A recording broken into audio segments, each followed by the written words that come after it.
हाय दोस्तों, स्वागत है आपका हमारे चैनल में। आज हम बात करेंगे सुशांत राजपूत के बारे में, जो एक छोटे से टाउन से आया। उसने बॉम्बे में अपना नाम कमाया, बहुत ऊंचे लेवल तक पहुंचा, जिसने सारे स्टार्स को पीछे कर दिया था। इस स्टेज पे वो आ चुका था, फिल्मों की उसके पास कोई कमी नहीं थी। लेकिन एक वक्त ऐसा आया जबकि पूरी इंडस्ट्री उससे चिढ़ने लगी, अपने ही उसे धोखा देने लगे। फिर अचानक उसका मर्डर हो जाता है, जो कि बॉम्बे पुलिस या मुंबई पुलिस जिसे कहा जाता है, उसे कन्वर्ट करने की कोशिश करती है सुसाइड के लिए। सुसाइड के प्रूफ्स नहीं प्रूफ कर पाती, सही तरह से इन्वेस्टिगेशन नहीं कर पाती, बॉडी की सही तरह से फोटोग्राफ्स नहीं खींच पाती, कोई भी प्रॉपर एविडेंस को वो कलेक्ट नहीं कर पाती। ये नेग्लिजेंस है, जिससे डेफिनेटली ये प्रूव होता है कि सिस्टम पूरी तरह से बिक चुका है। यानी कि हम छोटे शहरों से आने वाले लोगों को कोई भी राइट नहीं है आगे बढ़ने का। अगर कोई आगे बढ़ता है तो उसे दबा दिया जाता है। अगर वो गुलामी करके उनके साथ चलता है तो उसे आगे फिल्मों पे फिल्में दी जाती हैं। बहुत बड़ा एग्जाम्पल है एक बहुत बड़े खान स्टार का, जिसे हम सब जानते हैं। वो उन्हीं का फैन था, उन्हीं की तरह बनना चाहता था, लेकिन उन्होंने उसे धोखा दिया। ना सिर्फ उन्होंने धोखा दिया, उसकी बेइज्जती करी, लेकिन आज जब उनका सुसाइड हो जाता है और उसकी न्यूज को जब इतनी ऊपर ले जाया जाता है और पूरा मीडिया, पूरी जनता उनके साथ आ जाती है, तो अचानक से एक खबर आती है पाकिस्तान से। पाकिस्तान और तो कुछ कर नहीं पा रहा, हर जगह से फेल हो चुका है। मोदी सरकार की डर के कारण वो इतनी चीजें कर रहा है। मोदी सरकार की पावर से वो इतना डर चुका है, इतना घबरा चुका है कि आज वो ये मानने को भी तैयार हो गया कि दाऊद वहां पे है। उसका कारण क्या है? इस कारण को समझो। इंडस्ट्री में उसका पैसा बर्बाद हो रहा है, सबको पता है कि ब्लैक मनी उसी का लग रहा है। आज जब उसका पैसा बर्बाद हो रहा है, जब इंडस्ट्री बर्बाद हो रही है, उन लोग जैसे भी पैसे को, ब्लैक मनी को इधर से उधर कर रहा है, आज वो रुक रहा है, उनकी इंडस्ट्री फेल हो रही है, तो अचानक ये खबर आती है कि पाकिस्तान में दाऊद है। लोगों की, जिनके वो ब्लैक मनी को, न्यूज को डिस्ट्रैक्ट करने के लिए, डिविएट करने के लिए, ताकि सुशांत की कोई खबर ही ना ले और लोग सारे उसकी तरफ चले जाएं, तो उसकी न्यूज को मत सुनो, सिर्फ डिविएशन है ये।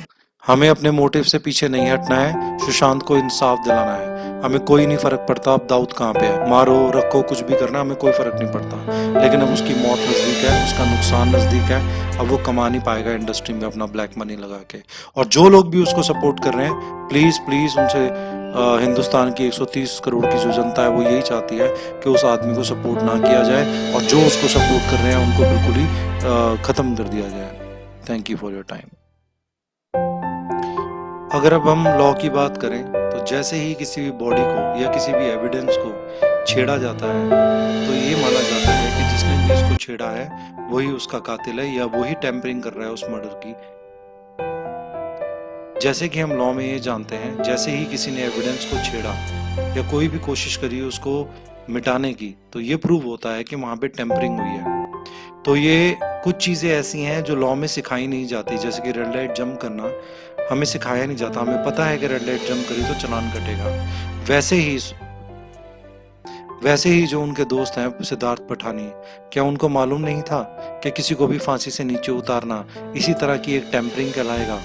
उन्होंने टेम्परिंग तो वहीं कर दी, जो कि ये प्रूव होता है कि मर्डर उन्होंने ही किया है। अब आती है बात एक लॉक स्मिथ को बुलाना, एक लॉक या ताला तोड़ने वाले को या चाबी बनाने वाले को बुलाना। ये बुलाना था उनको सिर्फ एक एविडेंस या एक विटनेस क्रिएट करना था, ये प्रूफ करने के लिए कि हम सच्चे हैं और हमने किसी को बुलाया ताला तोड़ने के लिए। अरे ताला तो वो खुद भी तोड़ सकते थे, 4 आदमी थे, क्या वो एक ताला नहीं तोड़ सकते थे? क्या जब चाबी वाला ताला बना रहा था या चाबी तो ताला तोड़ रहा था, वो चिल्ला चिल्ला के ये नहीं बोल सकते थे जो भी अंदर है, क्या आप ठीक हैं, क्या आप सही सिचुएशन में हैं? क्या वो किसी और का वेट नहीं कर सकते थे? बहुत सारे लूप होल्स इसमें आते हैं। तो हमें इस न्यूज की तरफ नहीं जाना है और हमें अपने इरादों में स्टिक रहना है और सुशांत के जस्टिस के लिए आगे बढ़ना है।